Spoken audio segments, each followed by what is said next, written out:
Can I travel less? Should artists produce less?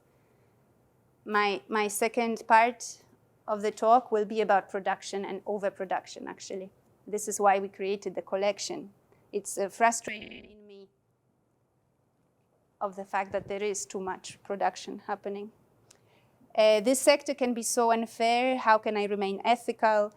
Do I do things right, and what does it mean? How to protect oneself from always being the bridge between, how to care about my own working hygiene and well-being. Yeah, these are very personal questions because I have had issues along the way. I mean, it's a beautiful work, but it's also a very challenging one.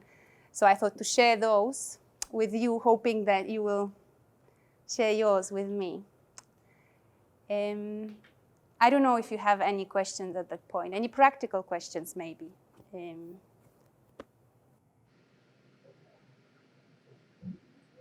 you say sales, what do you mean? It's maybe generic question. No, very good question. When I say sales, I mean when I represent artists, I would approach a curator and I maybe invite them to a premiere. And later on, maybe they like the piece and they approach me and say, can you send me more information? So I do send them information. And then they say, I would like to book that piece. And then we organize that the artist goes there and presents the work in good conditions and everything. But then Something Great gets a commission on that sale. This is the sale. The artist presents, gets a fee, and we take part of that. The arrangement with companies like Something Great or others is that if you are structurally supported or if there is a budget in your own company, you pay a monthly fee, which is a small fee. I mean, it depends what you can afford and how things go. So let's say once a month you pay a small fee, but then if you go on tour and it's been arranged by us, or not, it depends on the agreement that we have, you pay as a commission from the fee that your company receives. And our task is to make you travel and make you tour or make you present work in different contexts. I think it's unclear for me because I'm not so familiar with the economy of the performing arts, so I don't really understand where. So I mean, I'm wondering how the economy, when a work is touring, like, is it at every point is there a sale, and a commission? Just out of curiosity. Yeah. You mean if if you go from festival to festival at a certain, like if you go from, let's say, from Munich to Berlin, there's a show in Berlin, then you go to Warsaw and you perform there, and it's a tour arranged. That means somebody had to take care of it. Somebody had to organize these tours for you.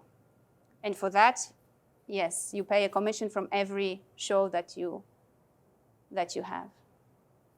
But it's not you paying in a way. It's you tell us the fee that you have. Let's say your piece costs, I don't know, I invent now. Let's say showing one piece costs 2,000 euro. But then we add our commission on top. So when we are approached by the festival, we say that this piece costs this amount, and that includes our commission. I guess also I'm also thinking about, say a piece, an artist wants to show a piece in a venue that can't afford 2,000 for showing, 2,000 for showing a piece.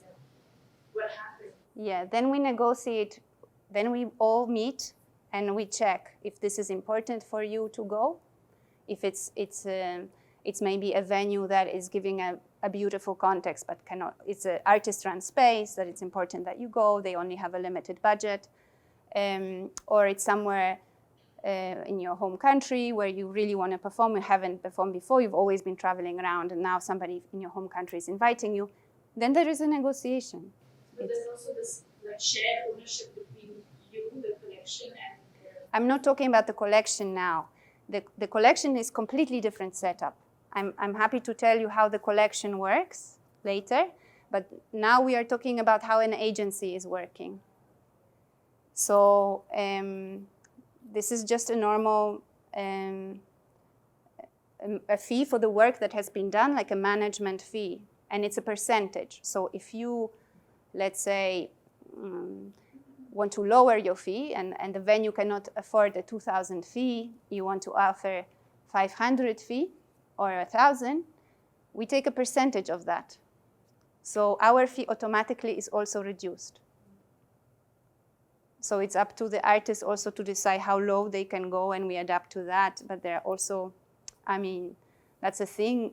There's always a possibility of negotiating or skipping costs or like lowering costs or making things feasible. It's important that the manager is not someone that is stopping you from touring, that is not putting a fee that is inaccessible.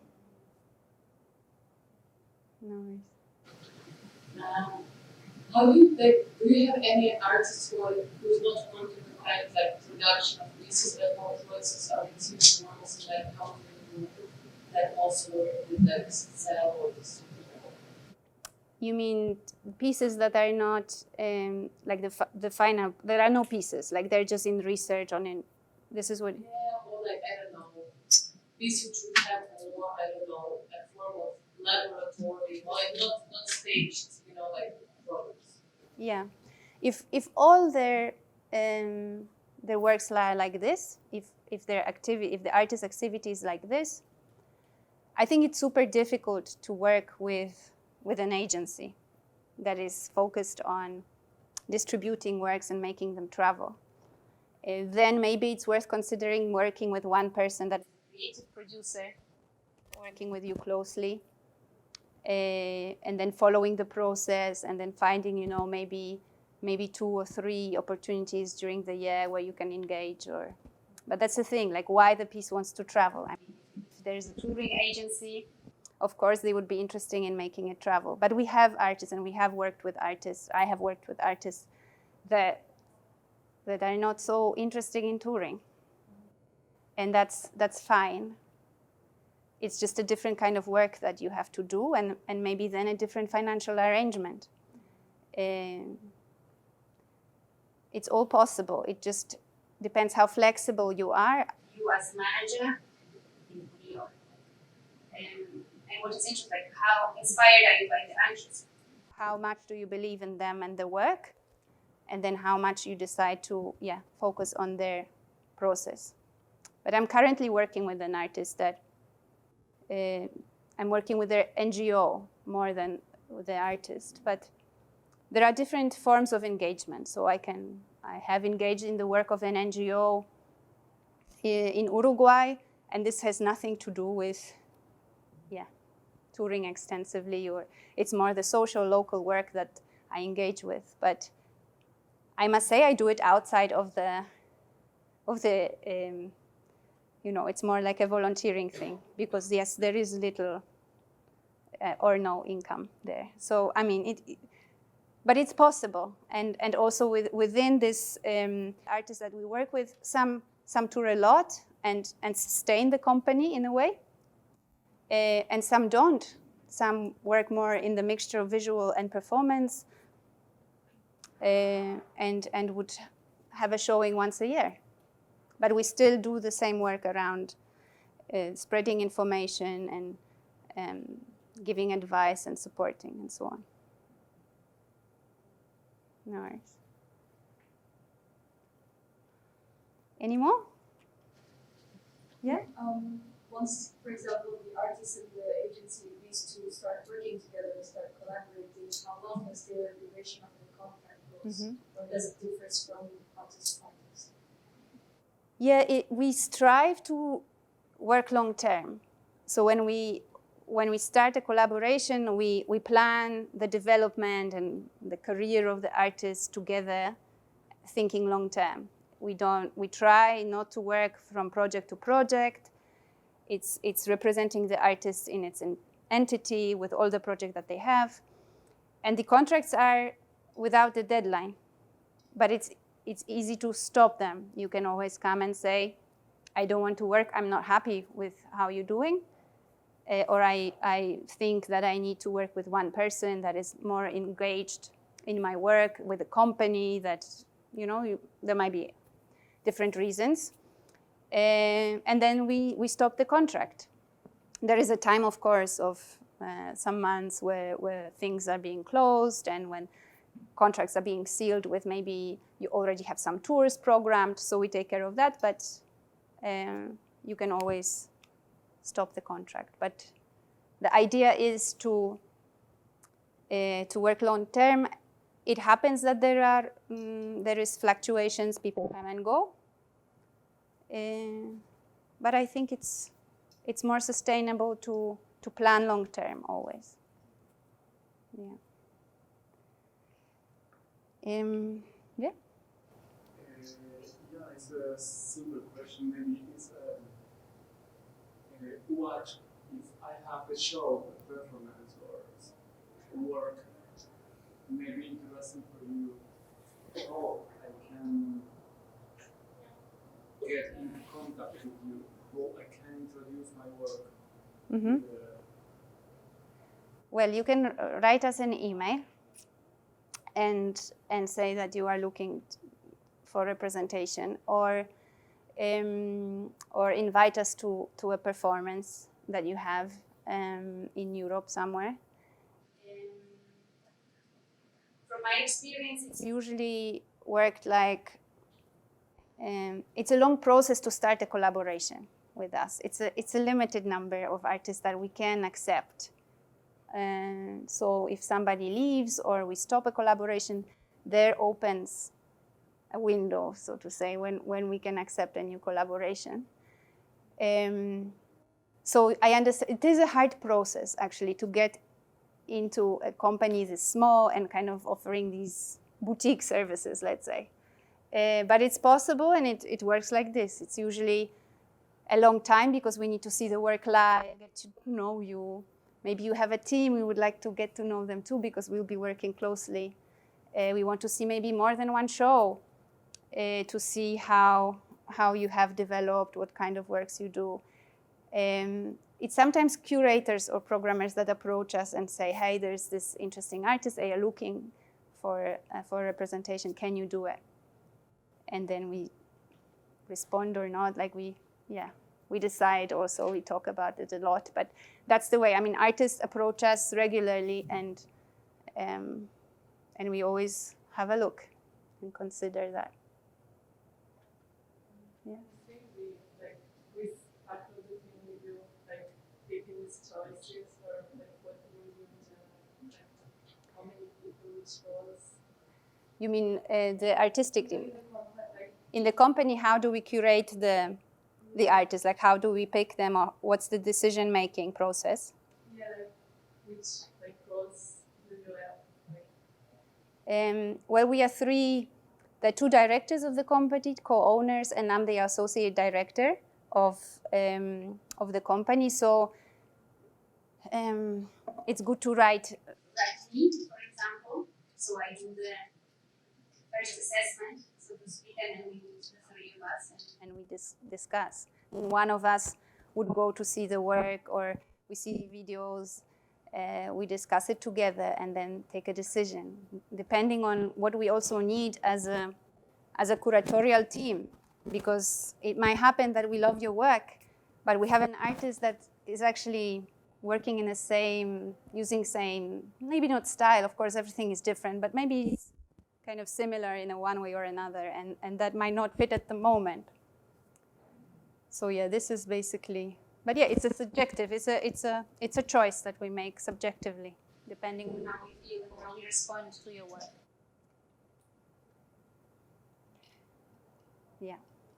So maybe I continue with my frustrations, because I must say it has been,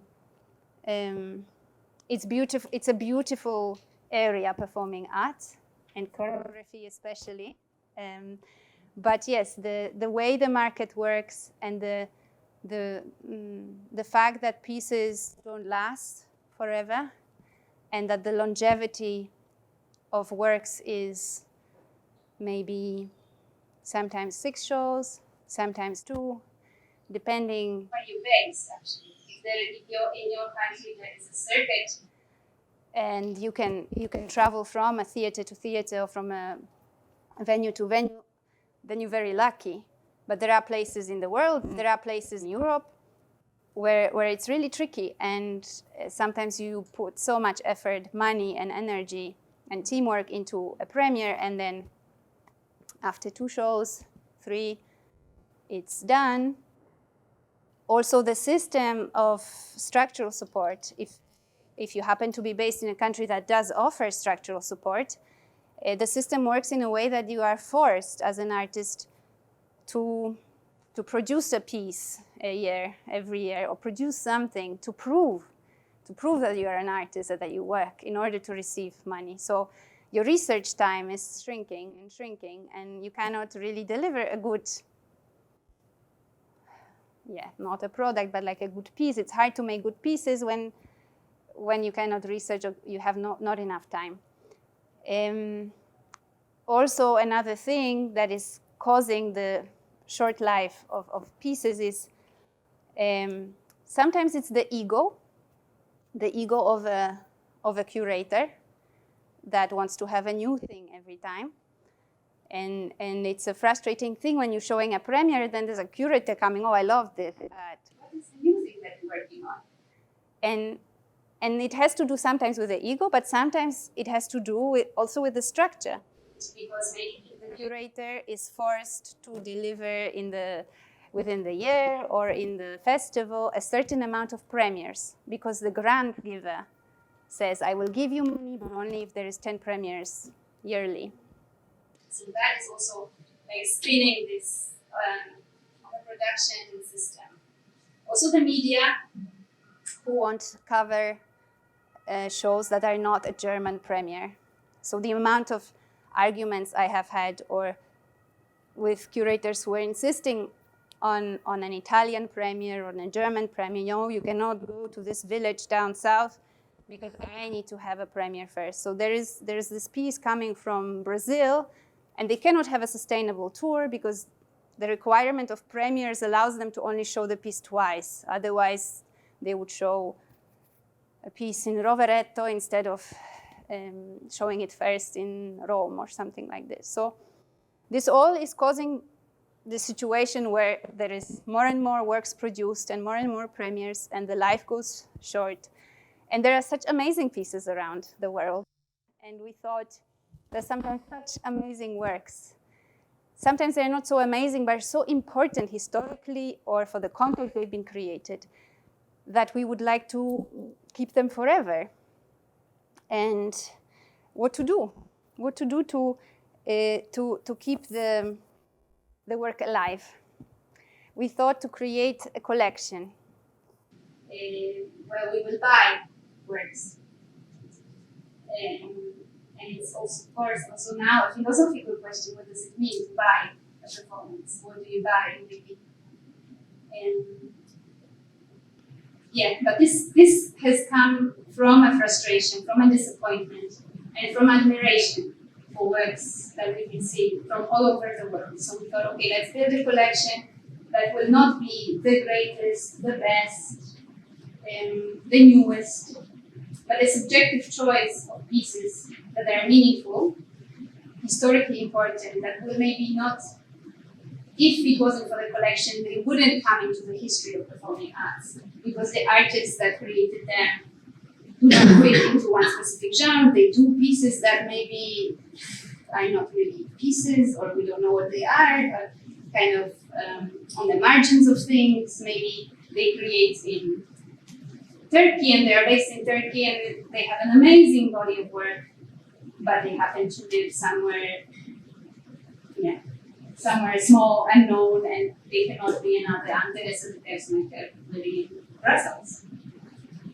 Let's see how we could do it. So we started thinking about this process, and it took us a while, but now we have launched the collection, and I would read now the Something Great collection is an ever-growing contemporary art collection dedicated to preserving, investigating, and exhibiting international performing arts. By reflecting on the history of international performing arts and its recent developments, the collection proposes recontextualizing the history from a more inclusive and transcultural perspective. So we thought, okay, what does it mean that we buy a piece and that we preserve it? We thought, okay, let's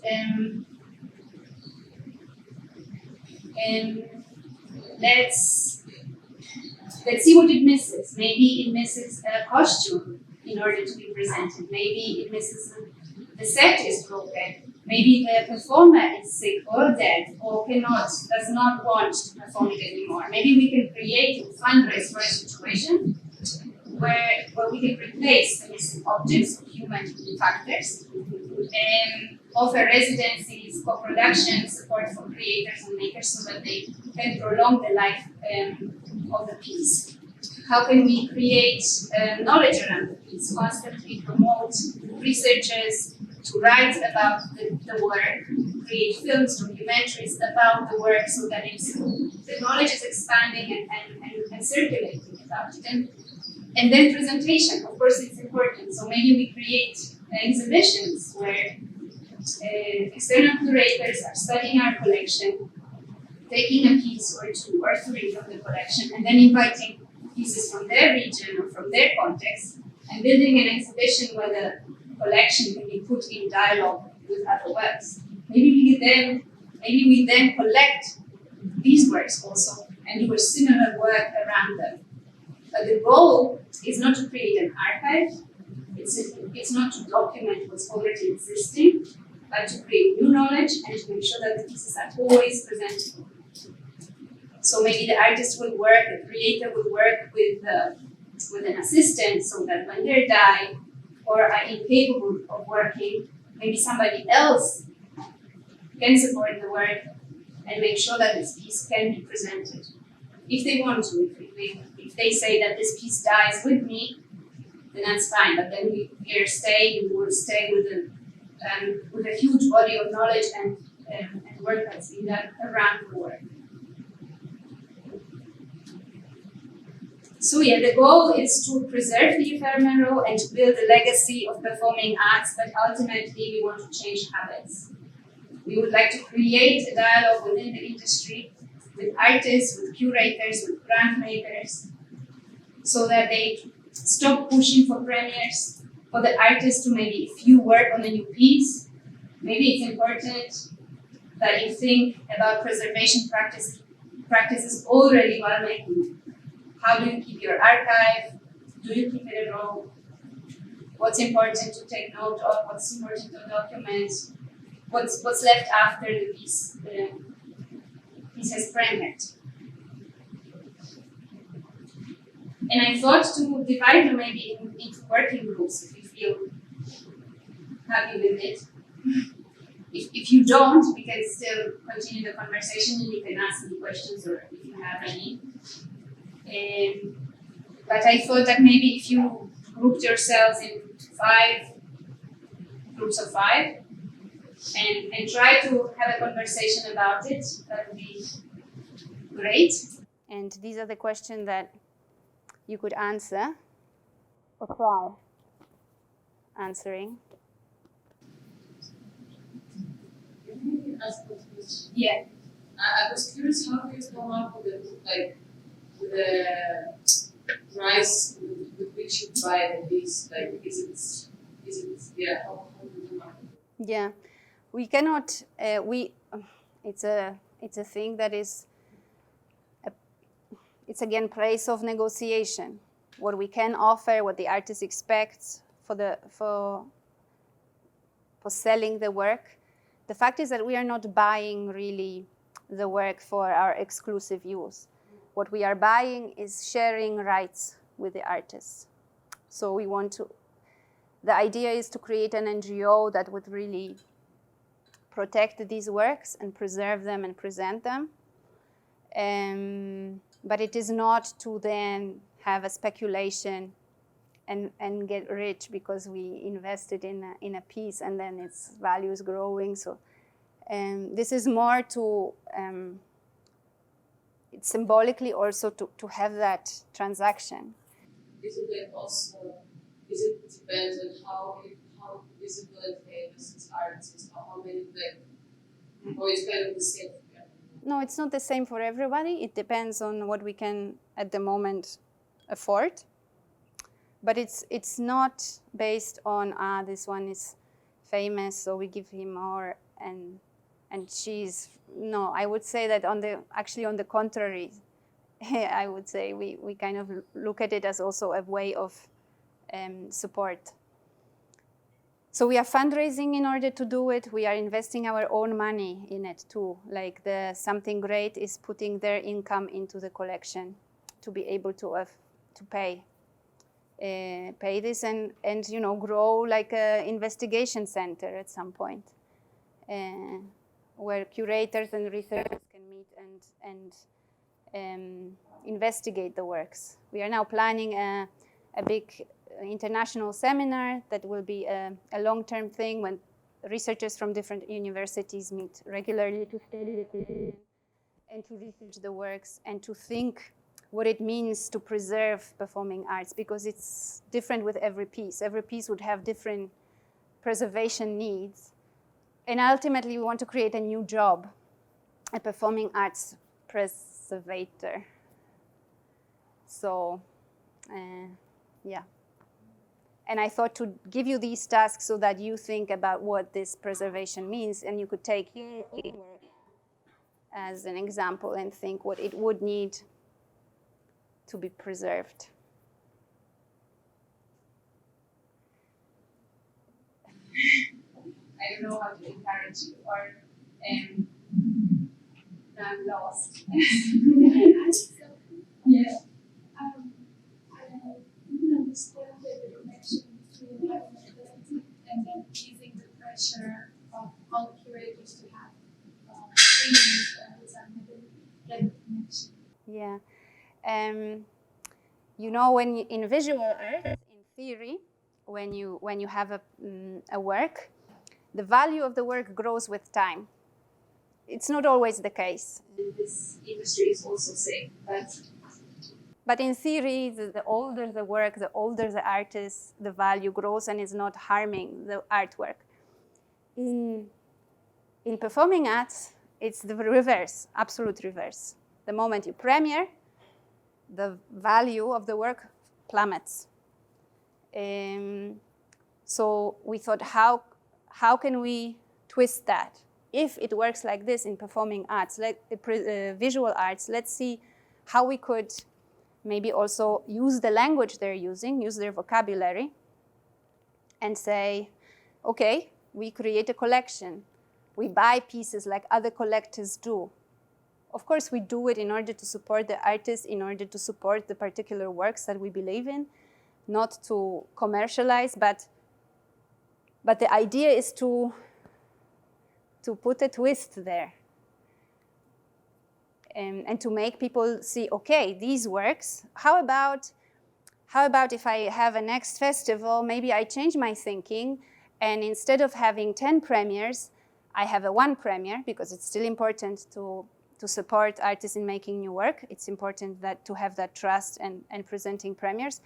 But maybe I also take these 2 works that are in the collection that are from 2007. They also dialogue well. Maybe I can join them together. Or maybe if I have 1 premiere or 5 premieres, I should have 5 works from before 2007 also, to create this balance. And it's happening. Curators, of course, the pandemic helps. I'm not sure if I'm answering your question, if this is... I think that I need the link between them having the incentive through the collection. Where is the incentive? The incentive is not giving them the collection is not giving them an incentive.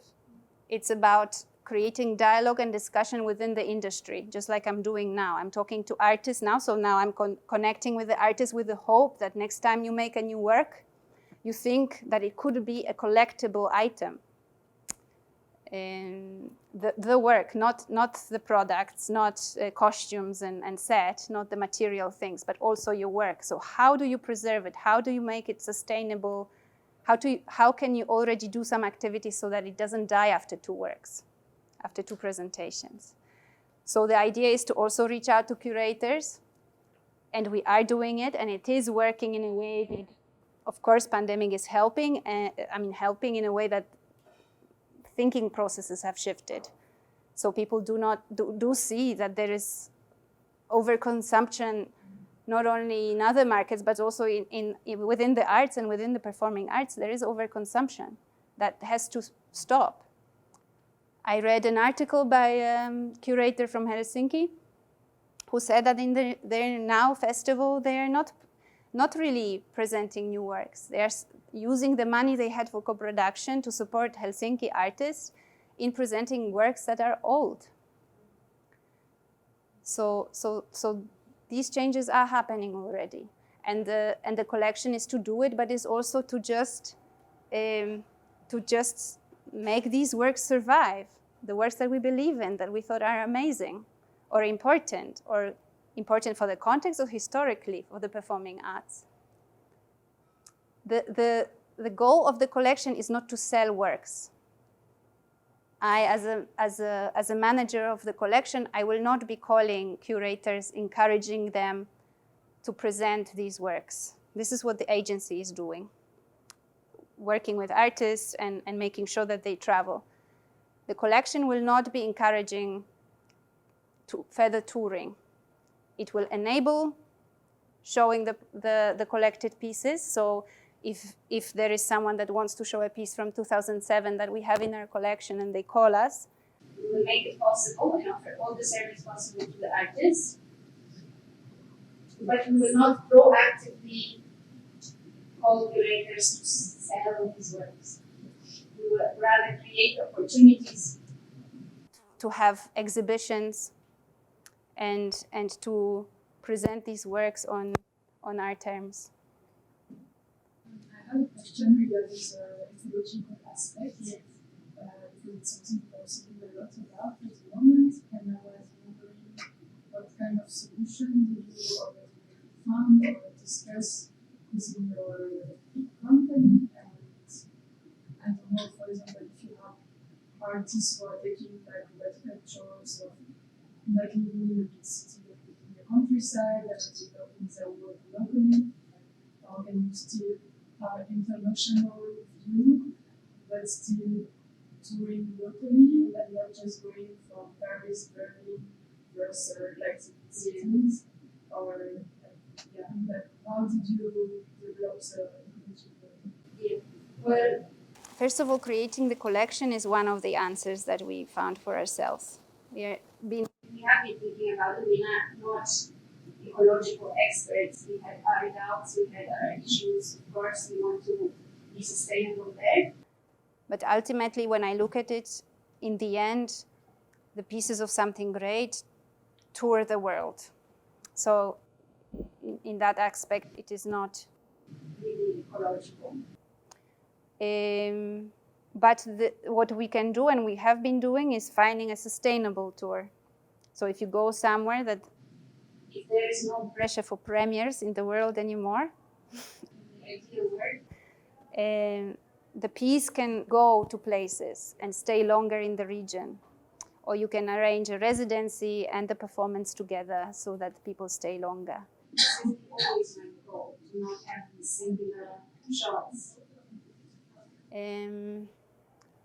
Or the NGO that I'm working now in Uruguay. The artist is coming to do a project in Europe, but she's staying 2 months doing different things. She lives in a tiny place in the north of Uruguay, not in the capital. She is part of an international network. Before, it was extremely challenging to bring her over to Europe because of that, because of lack of possibility of connecting. To other places and building a sustainable tour now, it has suddenly become possible. But I also have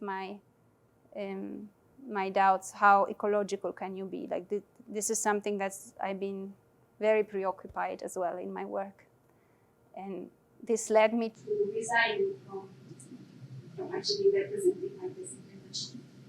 I do it. I am part of something great, and I'm the co-director, and I support the company. But I wanted to withdraw into something that is building a sustainable, or attempts to build a sustainable solution. It's not a solution for all, of course, and it's a small initiative. I'm not naive. I know I will not change the world with it, but this is the way we can at least save or preserve a selected group of works.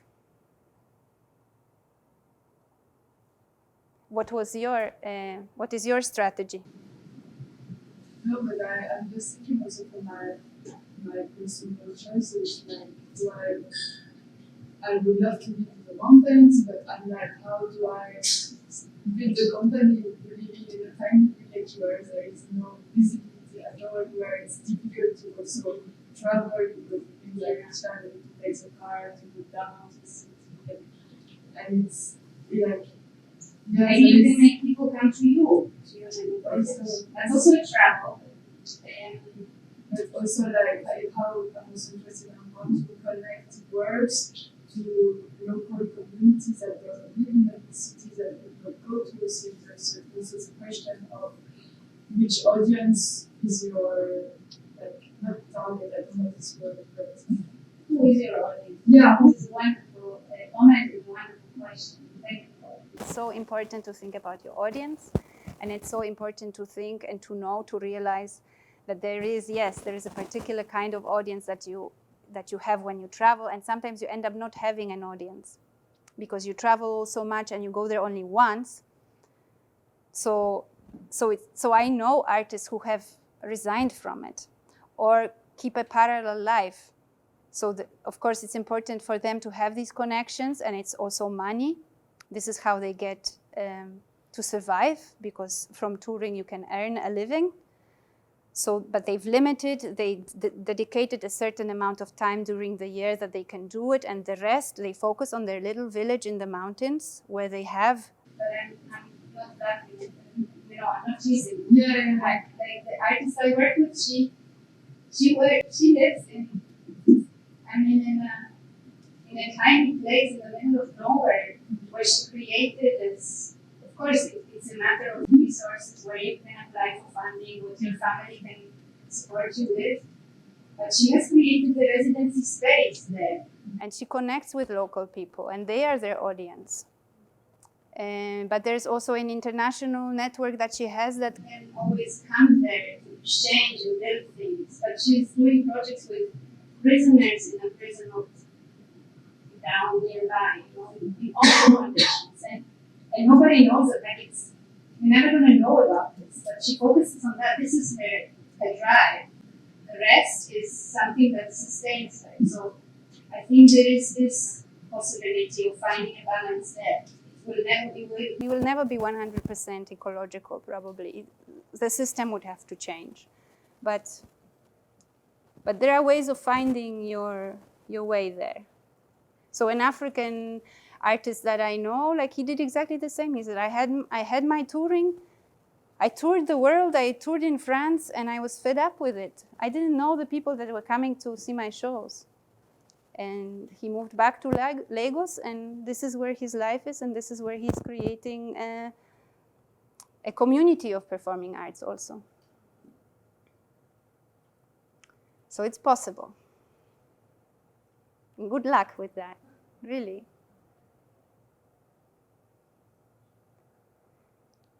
I don't know how we are with time.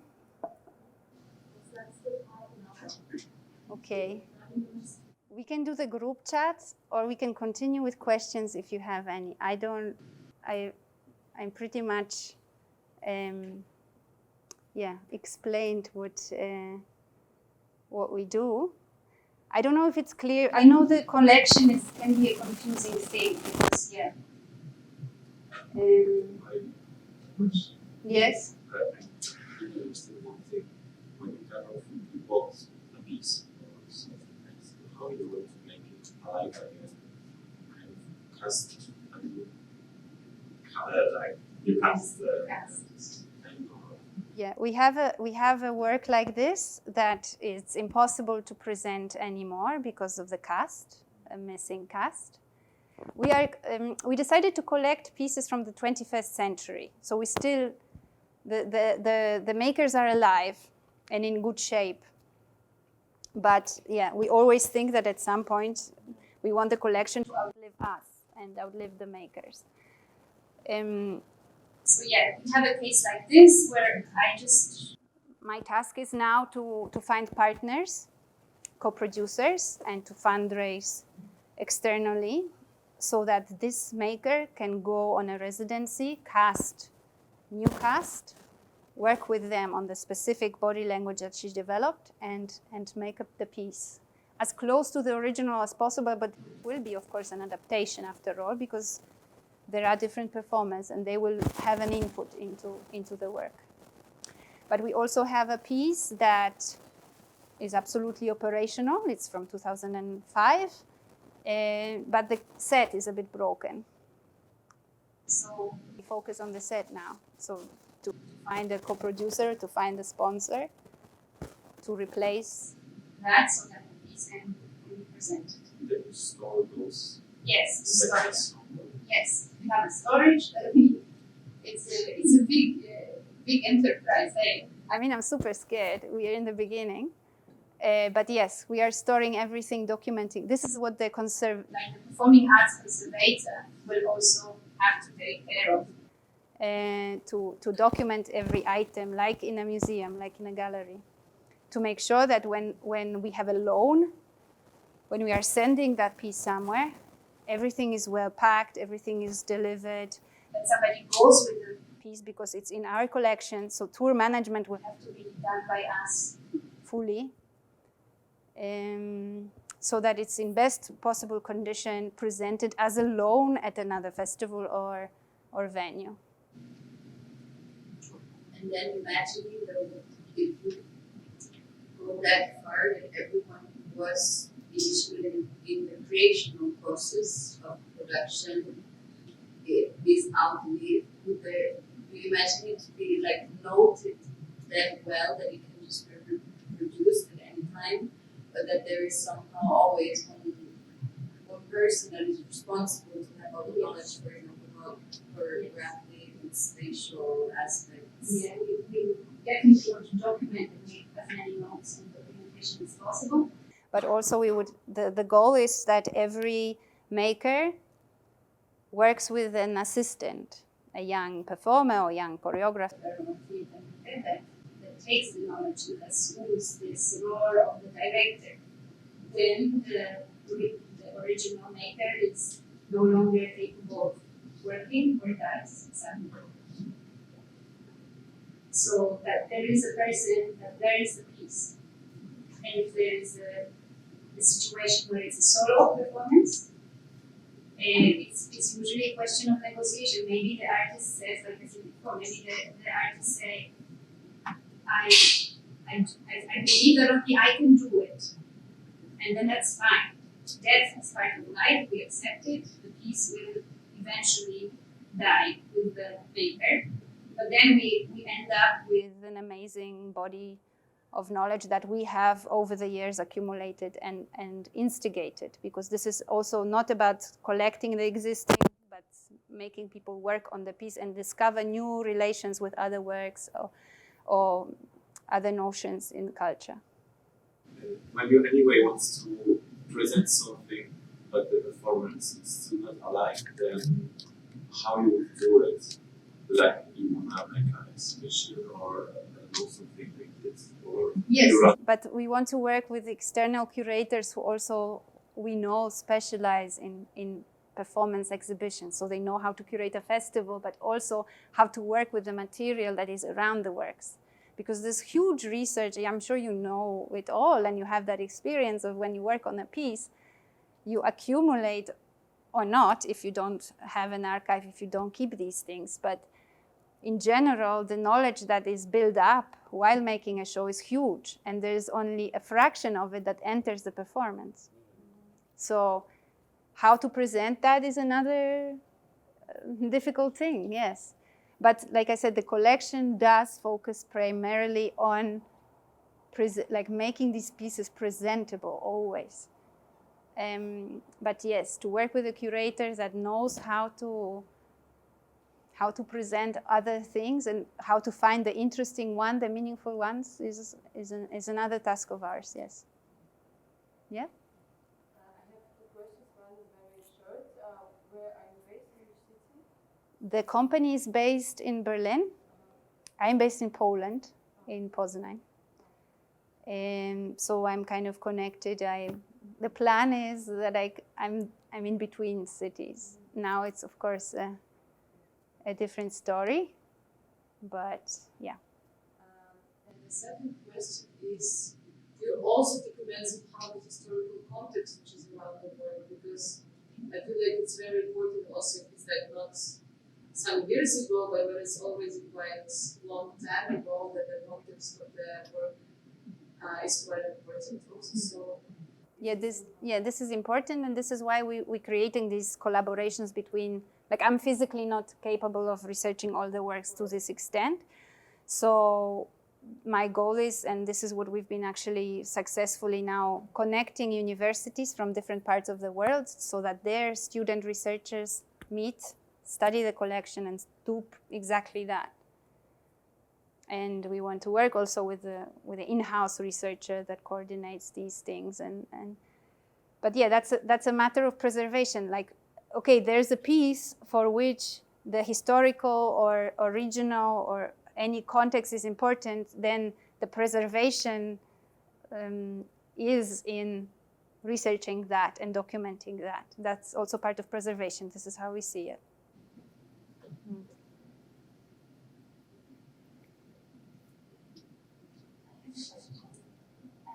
How would you decide which piece you want to add to your collection? Yeah. You said that there are so many pieces and Yes. you cannot see everything. Yeah. But it also there are three of you, like main characters, so you decide which Yes. piece you want. Yes. Which are the things that makes a piece interesting, not important enough that you would want to have in your collection? Yeah. I will answer your question with a quote. It comes from an opening essay by Guru Rertem. I know that this essay has been sent to you. I don't know if you've read it, if you had a chance. If not, I encourage you to do so, because it does explain the ideals behind setting up the collection. So Guru Rertem, she examined also the thought of Hannah Arendt, and she came, I'm quoting from her essay, "Curatorial practice is an exercise of the faculty of judgment. It is not necessarily the discover of the new, the foreseeing of the next big fad and fashion, but a practice of pearl diving, bringing to our current attention moments from the past that have much potential to help us think about our present." And it's a subjective decision of the three of us, but we are now building an advisory board composed of curators and researchers. So it's a small board, but we will rely also on their advice and on their outlook into the world also, because of course, I mean, we have an extensive network in many continents, I mean, all the continents, but it's important to also pick the ones that sit in the mountains, you know, and maybe do something very meaningful for performing arts. So yeah, I mean, what is important is, it's sometimes like it's not the greatest and the most mainstream or the most toured piece. Sometimes we also decided, for example, we have one work that we really like and we find really a breakthrough for the career of an artist, but it's part of a trilogy. And the two others are important and meaningful, but maybe not as, in my opinion, not as strong and not as striking, but we're still collecting them because it's part of the trajectory and it's part of the trilogy. It's an entity. So it's not always, you know, wow, it was amazing. We are not curating a festival. We are curating a collection. That's a different way of looking at things. Yes? Yes. That said, I was asking myself, how far do the rights go? Do you write on the artist?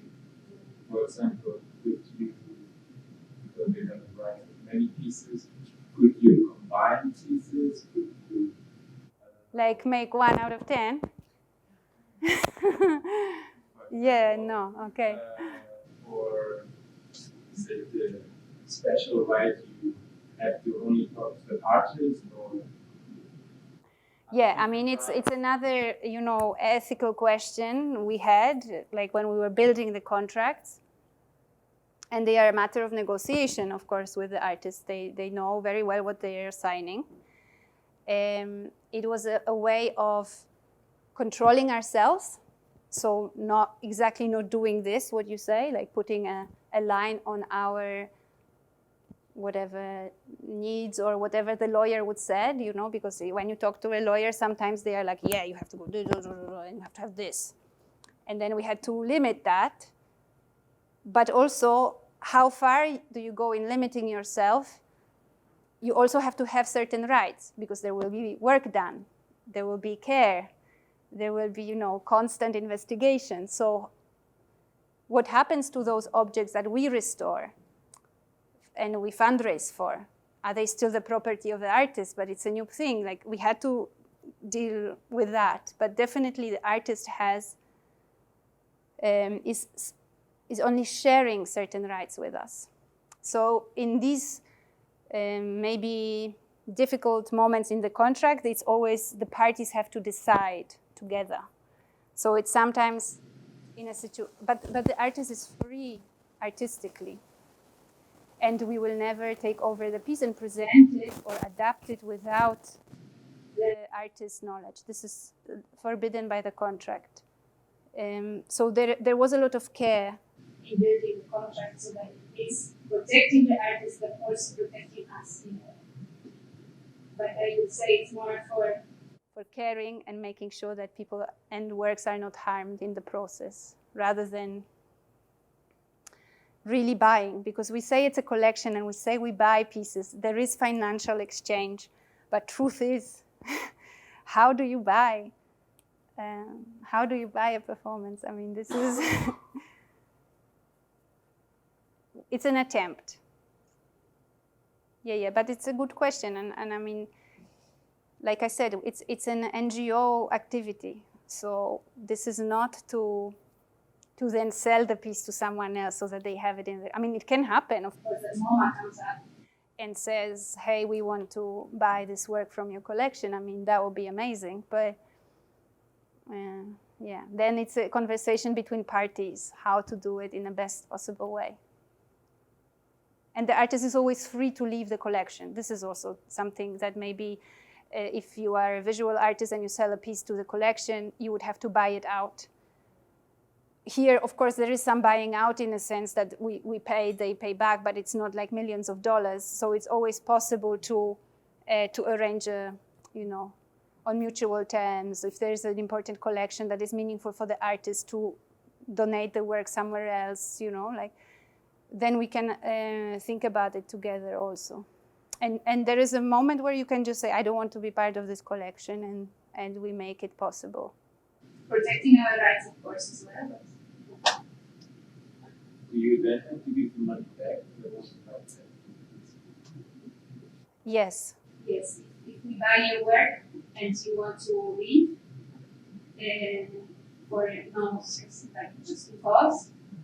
Yes, there's been work put in it, and we paid financial. So yes, there is a return of the fee. Is it paid by rent or is it paid by once? It depends on the agreement that we have. Now you're getting into the sphere that I have to be careful, because I don't want to go and open up too much. It's confidential information, but yes, we've used different models. But if you are to return the money to us, like, we are not sharks, and if you say, I want to leave the collection, can I pay in installments, or can I donate something, or there is space, as long as we are not hurt and kind of use openly. I don't know, maybe in a situation where you say you had rights to the collection, to the collected piece, but it turns out you lied to us and you don't. you are sharing with someone and that person did not get a cent from what we paid you, and we say, okay, now you have to leave the collection. I mean, you lied to us. You broke the contract. Then yes, I mean, give us the money and go. But I think it's important to realize that there is a lot of care. We have a relations with the people whose work we collected. But yes, the contract is also protecting them. It's not only that we love you, we won't hurt you. There is a contract that will protect them. So, and yeah, that's great.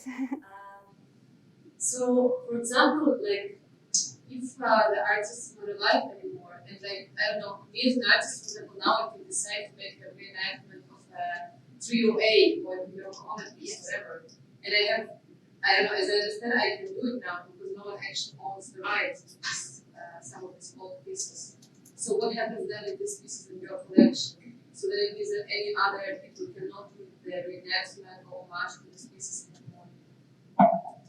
Well, you can do an homage, but if you want to do a reenactment, we have the rights to reenactment, yes. In the way that you can come and we can discuss if you're an amazing artist and wants to do a reenactment of an artist that died and we have it in the collection.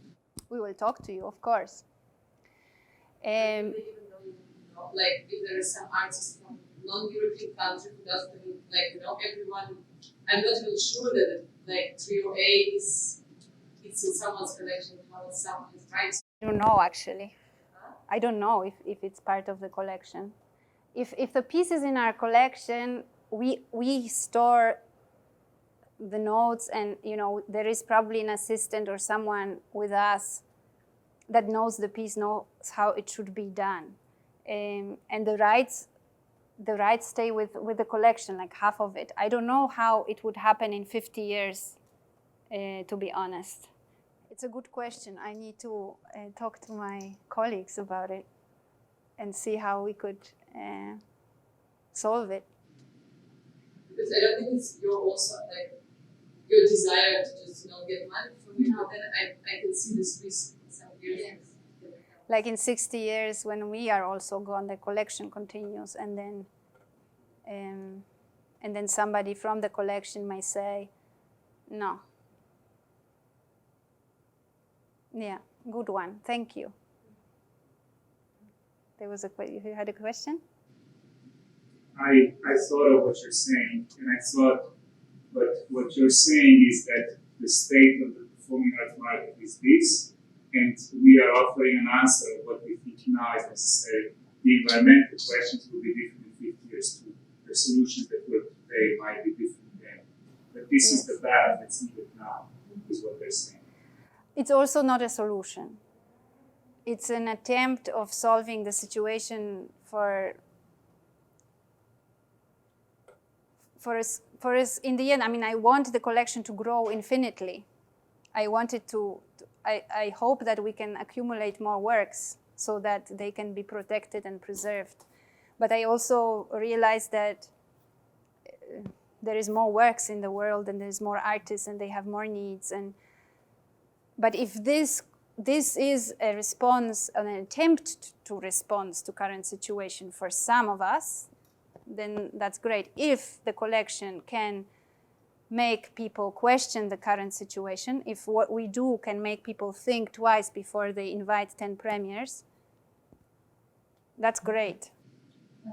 Where do you get the money from? Like your company, something great? Are you funded by Germany or? There is partial funding, yeah, but it's a commercial company. The Something Great earns their living, our living, from touring works, from supporting artists in international touring and production and tour management. So this is the source of income. But yeah, there is some support from the city of Berlin at the moment, also because of COVID and things like this. But I mean, I became a fundraiser, so I fundraise together with my colleagues, and keep your fingers crossed, because it's not an easy job.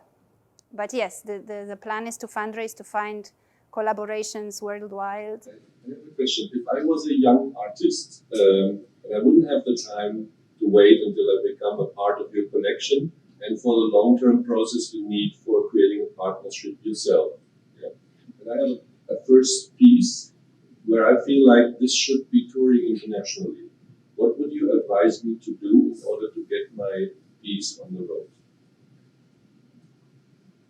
First of all, you don't have to be old to be part of the collection. That's majority of the works, the artists that we are collecting is quite, I mean, they're young or, you know, my age. So you are a beginner, you have your first piece and you want to tour. That's a very broad question, because I would ask you then, what's your network? Who do you know? Do you have a team? Does that team know someone? Can you meet someone, like where do you live? Where are you based? There is many factors there. Have you been on a residency? Can you ask a curator for support? Can you approach someone and say, I don't have a producer, I don't have a tour manager, I have this piece that you liked and you presented. Can you connect me to others? Can you help me get a residency in this other venue where I want to present? So just like this, waking up with a piece, and then I don't have an advice. But I mean, we can meet and I can tell you. I would need to know more. Will I make it up now? Yeah, like maybe we can work on a concrete example. Well, let me say, like, I'm from Moscow. Yeah. That's the story I made yesterday. From Moscow, I have three or four fellow artists who were never being seen because nobody just pops by in Moscow. But I think me and my friends, we have some really good pieces. How can we enter into the field of contemporary dance all over Europe or internationally? What would you advise me to do in order to get these works seen? And I would like to see those works and see where they could fit, if there's potential for extending a tour or extending the network, and if there is a reason why they should go, because maybe they should stay in Moscow in a way. Maybe there's a way for you to build your audience locally, or connect first. Maybe not immediately go on a tour, but first connect to residency spaces, like to build your presence in during, I don't know, seminars or networking sessions. Maybe it's worth investing, chipping in for one person from that collective to travel somewhere to maybe a big meeting point, maybe like a market situation where you can meet people, or maybe a small festival that is renowned, and I don't know, Sant'Arcangelo comes to mind. It's a small place in Italy, a beautiful festival, many curators go there, but there is a chance that you can meet 5 curators that you make friends with when you stay for a longer while, and find a way of telling them about your work, or going somewhere on a residency. That's how I see it. Now with the Zooms and kind of, there was many during COVID, there was many opportunities to exchange internationally without moving or leaving. So I think investing in that is also an opportunity of building alliances, maybe with another collective from Berlin. Maybe you don't immediately have to go to a curator and ask for presentation, but maybe there is a collective that you feel affinity with in another place, and you can build a dialogue together, do something together. So that, I don't know. It's a tricky one. I know it's a difficult situation, and it's been frustrating for me to see many good artists, really doing amazing work and not getting there. And that's why I think it's good to build a safety net around you. So not only rely on this singular, situation where you present a piece and a curator likes it and invites it, because you're depending then on that one subjective decision. But how to create an activity that will allow you to sustain yourself regardless of this. Like, how can you build your network locally? How can you build networks with other artists, also internationally, and maybe start from there. Are you all based in Munich, or did you come from? I mean, I come from Poland, guys. So the situation there is extreme at the moment. I know there are worse parts of the world in terms of censorship and things like this, but it's not easy for performing arts, and I mean, choreographers suffer extremely because there has never been really any net and safety net for them. The theater has always had this dominant place in Polish culture. So choreographers and dancers are people who kind of swallowed by the structures of theater. And I see their solutions were to, yes, they went abroad to study, many choreographers, they are coming back and trying to build locally their structures, get studios or building up labs, building a big and very strong connection with Berlin also.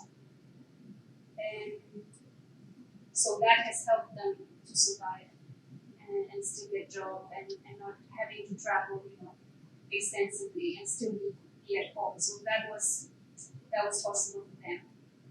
But it's, I don't have an easy answer, and I always feel sorry because we're like a small company and the amount of artists that we can support, and I know that this support is life-changing. I know for some people it was like it's this moment in the career when you sit on your fence, it can go both ways. You did one or two good projects or something that kind of fits, but then are you following with your career this way, or are you kind of stopping a bit? It's tricky. So it's good always to find someone like a team or a colleague to support you there.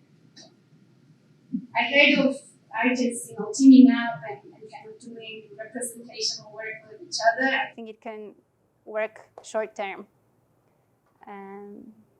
It is a solution, but I don't recommend it long term.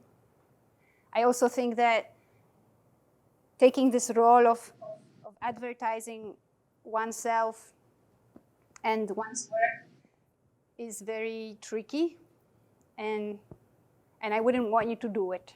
I would rather do it. I wouldn't rather do it because I can't, and I'm leaving and I'm not doing it anymore. But it's always better that somebody else does it for you. So I wonder if there is a way of teaming up with production students, or people that can work for a couple of artists and do the job of advertising, of linking, of connecting, of maybe going somewhere to see people build relations. Maybe that would be an advice for a beginning artist, to team up with a beginning producer that is also in the same career moment, if they cannot apply to a bigger institution. My time's up, I'm told discreetly. Thank you, guys. I really appreciate you listening and having questions. Follow us, please. Have a look at the website of Something Great and the collection, and keep your fingers crossed for us. I hope it goes well, but yeah, good luck with the COVID and everything. Stay healthy, and good luck with your productions and education. I hope to see you along the way somewhere. Thank you. Thank you.